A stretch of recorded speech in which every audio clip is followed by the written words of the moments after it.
Ассалаумағалейкум достар, қалайсыздар? Бұл Нұр Нұрмашұлы. Біздің бүгінгі шығарылымыз жалпы UFC-дегі ең басты жұлдызымыз Шавкат Рахмоновтың айналасындағы американдық подкасттарға арналмақ. Яғни бұл подкасттарда Шавкат Рахмонов жайлы не айтылуда?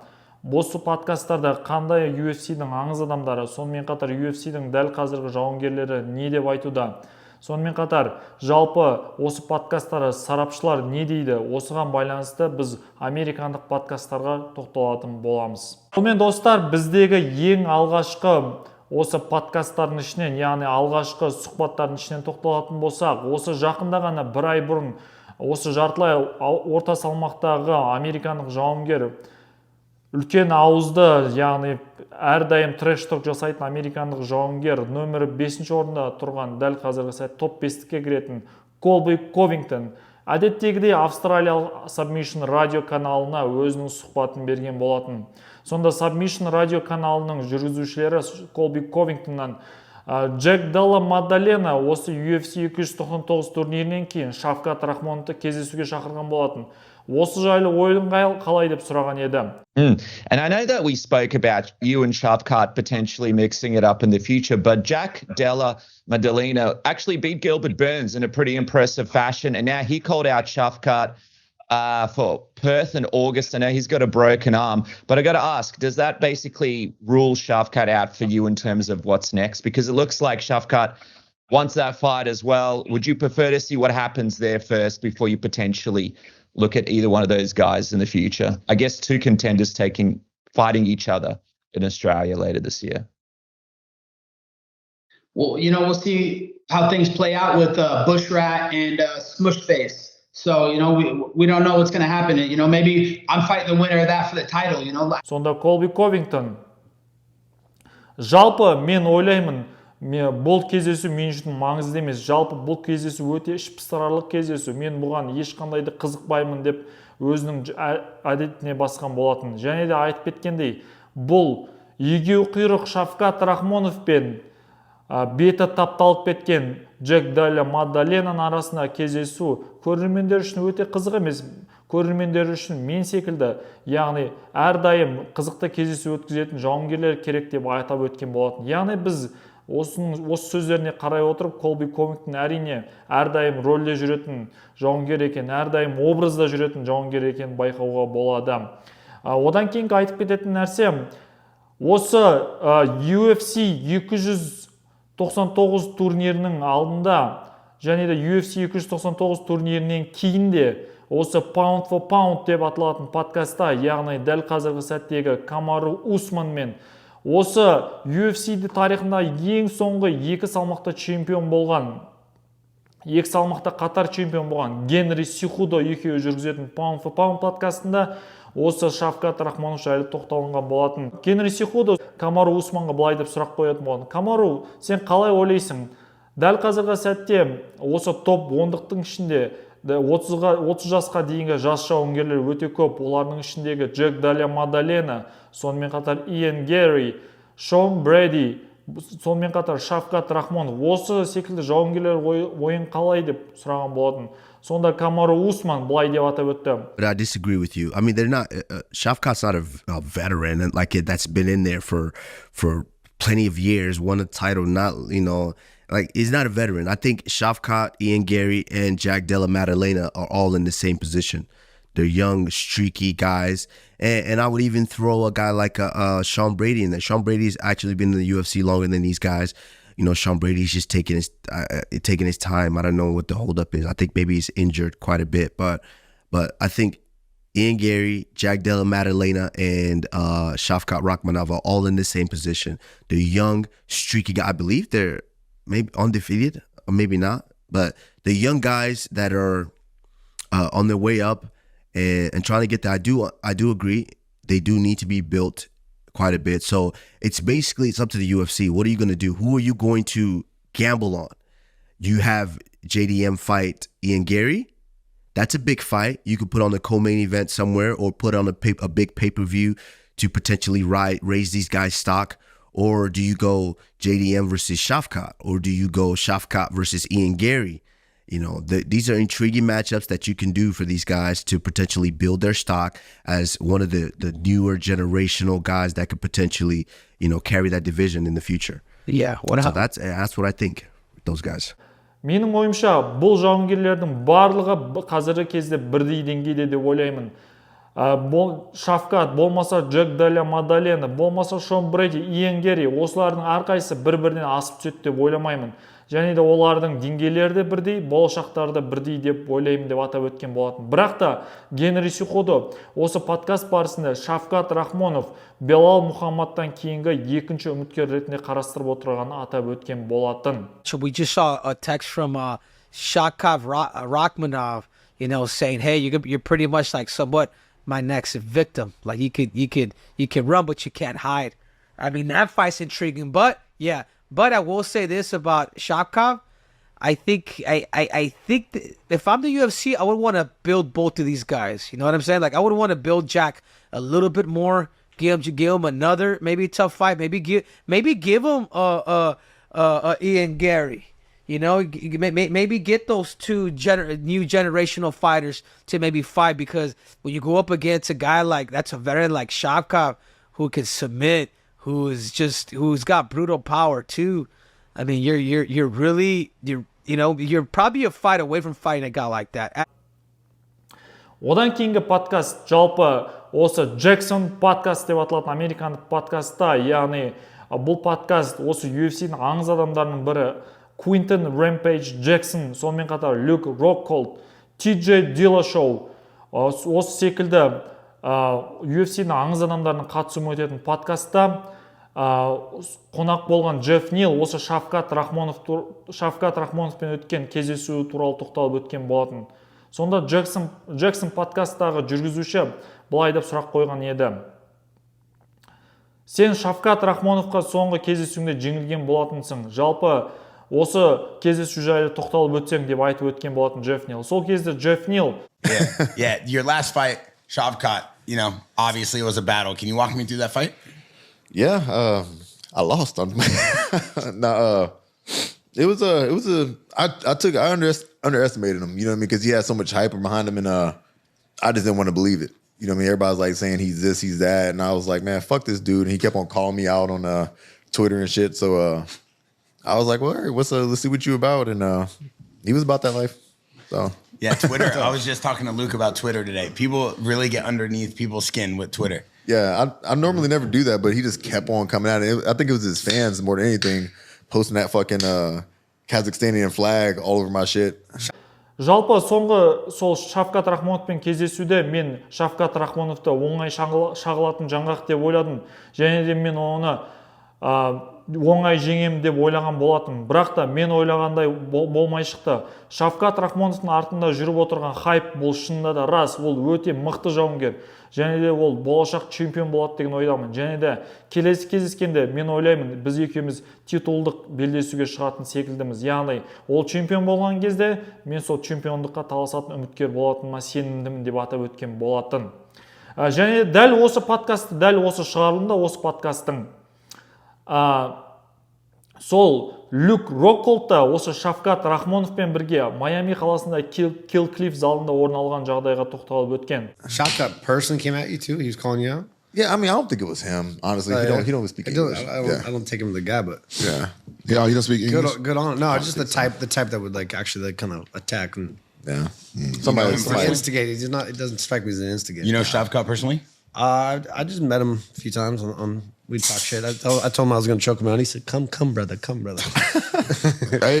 Яғни сол Kill Cliff залында Шафкат Рахмонов сол бір спаррингтік кездесулер барысында, сонымен қатар оқу жаттығу жиынында осы Люк Рокколдты өзінің жаңағы спаррингіне шақырған болатын. Яғни бауырым, бері келсеңші, менімен бірге күрес жағынан спарринг өткізейік деп Люк Рокколдқа ұсыныс жасаған екен. Бірақ та Люк Рокколд білуімізше асығыс болған болу керек. Осы Шафкат Рахмоновпен күреске шығуға бас тартқан болатын. Және де одан кейінгі атап өтетін нәрсе, жалпы өздеріңізде көріп өткен боларсыздар. Осы дәл қазіргі сәтте Ресейдің YouTube арналарында, жалпы YouTube кеңістігінде дәл қазіргі сәтте осы Hustle Show деп аталатын подкаст жүруде. Және де осы Hustle Showға Ресейдің атынан шығатын дағыстандық жауынгерлер, болмаса шешендік жауынгерлер келіп жүр. Бірақ та осы Hustle Show'дың ең алғашқы шығарындыларының бірін қарайтын болсаңыздар, Арман Царукян осы Hustle Show'ға келген болатын. Және де сол Hustle Show'дың жүргізушісі Шавкат Рахмонов туралы не ойлайсың, Арман, деп сұрақ қойған болатын. Сол кезде Арман: А Шавкат Рахмонов как тебе сейчас? Нравится. Допустим, он не тот боец, за которым я там буду смотреть его бой. Допустим, не знаю. Можешь сказать, что он вот уже чемпион уже будущий? Да, он будущий чемпион, но, допустим, его стиль обычно, он там ничего сверхъестественного не делает, знаешь, там обычно борется, допустим, да, он все на уровне делает, но просто не тот боец, за которым я бы смотрел. Допустим, я Альберта посмотрю или там, допустим, какого-то другого там бойца посмотрю, а его, если будет возможность, посмотрю, если нет, то есть я не буду там бежать, сломя голову. Вот. Мен Шавкат Рахмоновты өте қызықты жауынгер деп ойламаймын. Жалпы оның кездесу жүргізу стилі, ұрыс жүргізу стилі өте ішпыстырарлық, білмеймін, мен үшін ол өте ішпыстырарлық жауынгер деп атап өткен болатын. Және де біз білеміз, осы соңғы UFC 300 кездесуінде Арман Царукян Чарльз Оливейраны төрешілердің жаңағы басымдық шешімімен жеңіп шыққан болатын. Бірақ та бұндай Арман Царукянның Шавкат туралы айтып отырған ойы біз ақылға сыймайды деп ойлаймыз. Өйткені бірінші кезекте Арман Царукянда, Шавкат Рахмоновта бұл қазақ бауырымыз Саят Абдрахмановтың қол астында өнер көрсететін, менеджерлік компанияның қол астында өнер көрсететін жауынгерлер. Және де көп жағдайда олар осы Саят Абдрахмановтың менеджерлік компаниясының астында жұмыс істейді. Бірақ та дәл осы Hustle Show'да тағы бір шығарылымда осы UFC-дегі 66 килограмм салмақта өнер көрсететін ингуштық бауырымыз Мовсар Евлоев осы Шавкат Рахмонов туралы керісінше ойын айтқан болатын. Яғни мен Арман Царукянның неліктен олай айтқанын білмеймін. Мүмкін ол Арман Царукянның өзінің ойы шығар, мүмкін ол өзінің жеке таңдауы шығар. Бірақ та мен үшін Шавкат ол өте жаңағы бірден бір таптырмайтын жауынгер деп атап өткен болатын. Жүргізуші неге деп сұрақ қойған кезде Мовсар Евлоев: ойлап қараңыздаршы, Шавкат Рахмонов ММА карьерасында 18 кездесу өткізген, 18-де жеңіс, 18-де уақытынан бұрын аяқталған, сабмишн болмаса нокаут. Карьерасын аяқтап кеткен Хабиб Нурмагомедовтың өзіне бұндай көрсеткіш болмаған, яғни 100% көрсеткіш болмаған деп атап өткен болатын Мовсар Евлоев. Слушай, про Казахстан, если заговорили, многие не начали, просто так похейтили Армана Царукяна, когда он ко мне пришел, я у него спросил про Шавката Рахмонова. Он сказал, что, мне чуть-чуть скучно смотреть его бои. То есть он как-то скучно дерется. Ты сказал, что наоборот, тебе очень нравится смотреть, у него яркие бои. У меня на этот счет чуть-чуть другое мнение, но в принципе я и не обязан с чьим-то другим мнением соглашаться. Да, вот поэтому интересно было узнать. Если Арману не интересно, значит ему не интересно. Мне наоборот. Я всегда удивляюсь, когда он, там, грубо говоря, может 3 раунда рубиться, вот как с этим предпоследний. Да, Нил, по-моему, да. И с какого ракурса он его задушил просто. Очень брутально было. Он, короче... Да. Стойки задушил, отпустил, тот просто упал, и он дальше пошел. Я думал, я точно знал, что он выигрывает этот бой. Я думал, неужели это будет его первый бой, где это решение? Потому что у него, прикинь, 18 побед, и все досрочно. Но это, по-моему, даже в истории не было такого рекорда. Это у Рахмонова, да? Да, Шавкат Рахмонов.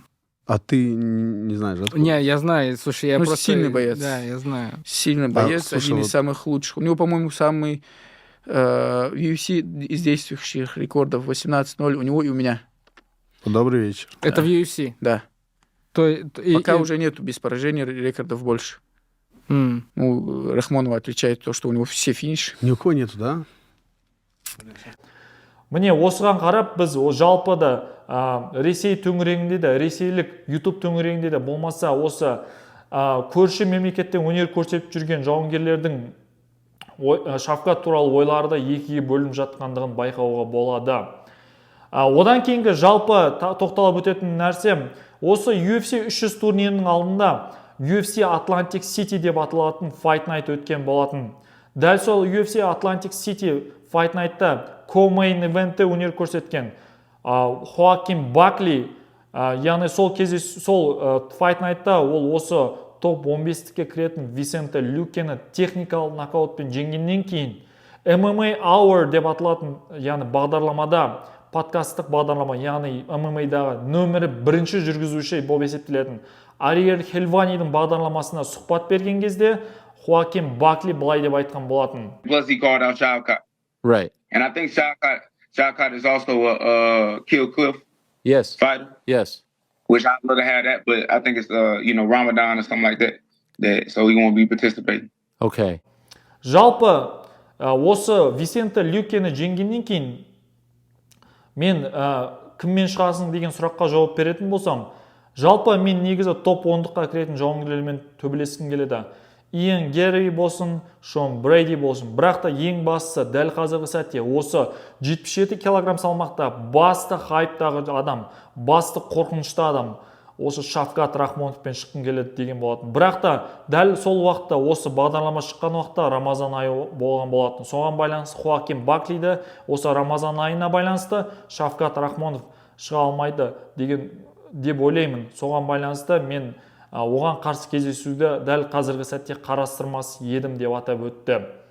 Және де осы UFC 300 турнирінің алдында бір апта бұрын UFC Fight Night өткен болатын. Яғни Шавкат Рахмоновтың командаласы 84 килограмм салмақта өнер көрсететін американдық Брэндон Аллен осы өзінің соңғы кездесуі Крис Кертиске қарсы шығар алдында The Schmo деп аталатын YouTube каналға өзінің сұхбатын берген болатын. Сонда сол сұхбатта The Schmo осы қалай ойлайсың, Брэндон Аллен, сенің командаласың Шавкат Рахмонов саған бөрік сыйлады. Соған байланысты сен осы 77 килограмм салмаққа байланысты өз ойыңды айтып өтші деп өткен болатын. Бірақ та сол сәтте Брэндон Аллен, мен бұрын осы Kill Cliff'тің алдында Белал Мухаммадпен де жаттыққан болатын. Белал Мухаммад та Шавкат Рахмонов та менің жақын достарым. Бірақ дегенмен де Белал Мухаммадтың резюмесі, яғни өзі айтып тұрғандай, осы соңғы 9 кездесуінде жеңілмей келе жатқандығы осы Белал Мухаммадтың титулдық белдесуге бірінші лайық адам екендігін көрсетеді. Бірақ та мен Шавкатты лайық емес деп айтып отырған жоқпын. Белал Мухаммадтан кейін Шавкат лайық деп ойлаймын деп атап өткен болатын. If it's not you, who's going to be the next man representing Kill Cliff FC holding a UFC strap? That's tough to say, man. Trying to think who's at the top. It's hard to say, man, because I would say Shavkat, but my boy Bilal's up next, so it's hard to say that. Who else do we have, man? We have so many guys. Yeah, we have so many killers, man. I think that just the top one off the head would be Shavkat, but again, my boy Bilal's up first, and I'm rooting for Bilal all the way. I don't even want to think about Shavkat and Bilal fighting because they're both my friends. Obviously, I've known Bilal a really long time, and he's my really close friend. And he's earned what he's got coming to him. And Shavkat's my friend as well. So I don't even like to think about them two fighting each other. Obviously, it's business, and it'll probably happen at some point. But to answer your question, I guess next would be me and then maybe Shavkat. But hopefully, Bilal's champion, and we'll just keep it there for a while. And Bilal is certainly the most deserving man to be fighting for a title in the UFC. Және де жалпы Шавкат чемпион болса, және де мен орта салмақта 84 килограмм салмақта чемпион болсам, біз әрине Kill Cliff залының атын міндетті түрі абыройын одан сайын аспанға асырамыз деп айтып өткен болатын. Мінекей достар, және де тағы бір соңғы қосып өтетін нәрсе жалпы өздеріңіз білетіндей, жалпы осы жауынгердің ойы туралы, осы жауынгердің айтып өткен нәрсесі туралы мүмкін сіздер наурыз айында көріп өткен боларсыздар. Дегенмен де атап өтіп кетейін тағы бір рет. Осы UFC 299 турнирінен кейін ESPN MMA, яғни Америкаға атақты ESPN каналына Брэд Акамото деп аталатын журналистке Джек Делла Мадалена өзінің жеке сұхбатын берген болатын. Бұл сұхбат бас аяғы жарты сағатқа созылған болатын. Және де бұл сұхбатта жаңағы Брэд Акамото жалпы неге Шавкат Рахмоновпен шыққың келеді деп Джек Делла Мадалена сұрақ қойған кезде, Джек Делла Мадалена Мен жалпы Шавкат Рахмоновты мықты жауынгер деп есептеймін. Өте қорқынышты жауынгер. Ойлап қараңыздаршы. Ол да UFC-де жеңілмей келе жатқан жауынгер. Мен де UFC-де жеңілмей келе жатқан жауынгермін. Сондықтан да біздегі жалпы UFC-дегі өнер көрсетіп ешқашан да жеңілмегенбіз. Және де оның жалпы оның резюмесі де менің резюмемді айтып тұрғандай бір-біріне сәйкес келеді. Соған байланысты біз титулға келесі таза үміткерді анықтайық деп өзінің ұсынысын атап өтті. This is a fight that you've been thinking about. What do you think this fight looks like? What do you think are the? I think it's I reckon it's one of the biggest. It's a big title eliminator fight. Like two guys under 30. He's on an 18 fight. No losing streak. All finishes. I'm on a 17 fight streak. Probably 95% finishes. Mm-hmm. I think we go in there and I think I finish him. You know, I think I go in there and shock the world. A lot of people count me out, but I reckon I can spark him and then get the title shot. Бірақ та біз білетіндей, Джек Дале Мадалена өзінің карьерасында бір рет жеңіліске ұшыраған. Ал Шавкат Рахмонов біз білетіндей, ода 100% көрсеткіш. Осыған байланысты біз жалпы Шавкат Рахмоновтың айналасындағы әртүрлі жаңалықтарға тоқталып өттік. Достар, жалпы осы аталып өткен подкасттарға, аталып өткен журналистердің сұхбаттарына, болмаса аталып өткен жауынгерлердің ойы туралы не ойлайсыздар? Міндетті түрде астына комментарийға жаза кетіңіздер. Және де бастысы достар, осы каналға міндетті түрде жазылып, лайк басып, комментарий қалдыруды ұмытпаңыздар. Күндеріңіз сәтті өтсін.